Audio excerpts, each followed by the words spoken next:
So I guess it was convenient for you to turn your back on the woman who held your spine. Woman, you were brought forth from my side, created to support me like the gravity-stricken moon does the brisk breath of nightfall.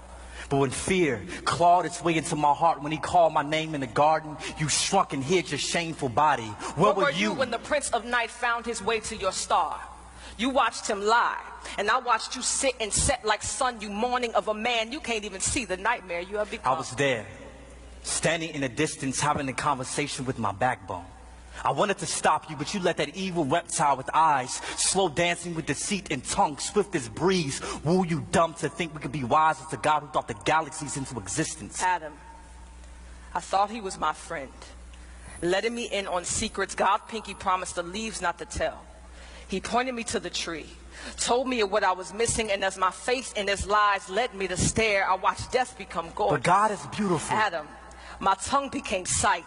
The fruit looked too good not to taste. Taste and see that God is good. God is thief. He kept us from the one thing he knew would turn our minds deity. No, God is wise. Eve, can't you see? In our feast for knowledge, we have become fools. Searching for wisdom in a mere branch, we forgot about the God who had the power to grow us from dust with no roots. His mind is wide as sky, and we were free as clouds, but now the silent hum of shame echoes the land. The eerie chill of Father's curse crawls across our conscience, and the very river we bathe our naked souls in is damned because of you. What have you done? Do not blame me for murder and name yourself victim as if we are not both ghosts with skin. You left me for dead. Did you forget the sixth day when God made you from dust? But he made you from me for me. While sleeping, he called you from my cage bones, beautiful but you, with your prideful disposition, switched positions and tried to lead. Took heed to a four-legged snake without consulting me first. You didn't respect me. He gave you authority. He made you the head of us, but you became neck. I can still see the apple stuck in your throat. Adam, swallow your pride.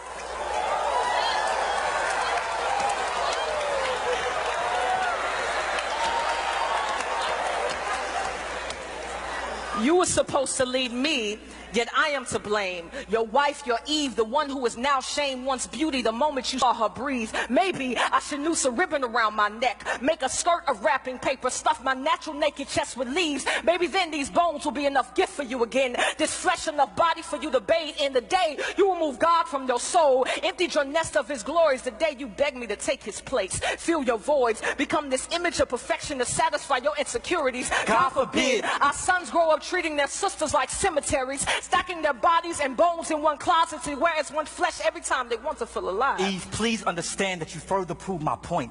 That prideful organ brewing beneath your breast beats with no submission for your husband. And for this, your future daughters would not be quiet, gentle, but some would be loud as nagging crows scavenging on the dead earlobes of men.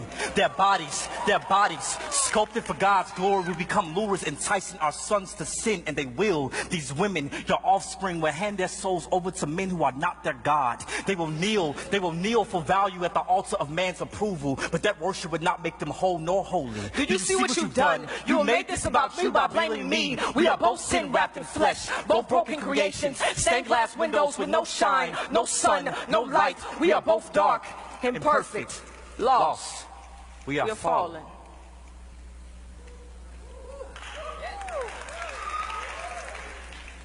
Wife, I'm sorry. Have you any idea how shameful my insides scream for not protecting the only woman I've ever known and loved from the sting of death? I feel like a lonely grave, wallowing in a walking coffin of a body, waiting for a voice louder than my fears to resurrect the scared corpse of a man I buried 6 feet under guilt. But believe me when I tell you, you are still the woman my vision sung to when I first saw you in Eden, Eve, even if God chose to separate us for 1,000 years for what we have done. I'll write you every day faithful, and my letters will literally litter the land with love, my lady. But excuse me, if the blood on my hands still drips thick with condemnation, I can only pray that this venom doesn't poison our unborn son, Cain. There is nothing but murder living in my genes, and I would die if he follows in his father's footsteps. Husband, forgive me in my limbs and the heart that led them away from the safety of your palms. The parachute folded beneath the bloodstream I left in vain. I promise I will never try to fly without you again. Your word is wind, and I would be fooled to disrespect the tornado I was created to love. You mentioned our sons, but remember our God.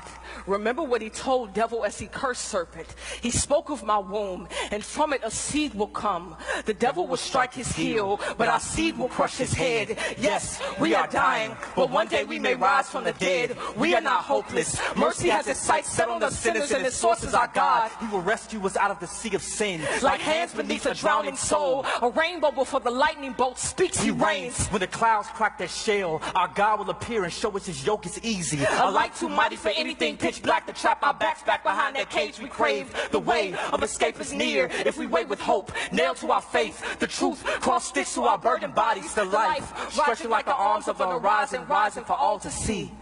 The sun still lives. Eve, forgive me. Adam, forgive me. God, we tried to be our own God. Please forgive us.